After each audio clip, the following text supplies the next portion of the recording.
පොඩි බල්ටියක් ගෙවුවා නම් එතනින් කෙලින්ම ගියාට පස්සේ කුරුන්ද දිගේ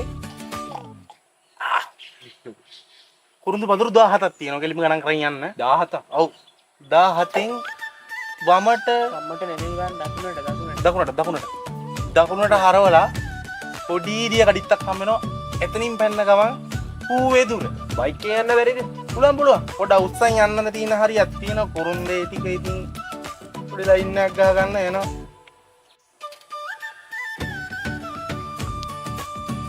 හරි මල්ලි බොහොම ස්තුතියි මල්ලි.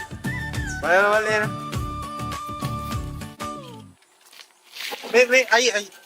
මේ අයි දිය කඩਿੱත්ත තියෙනවනේ.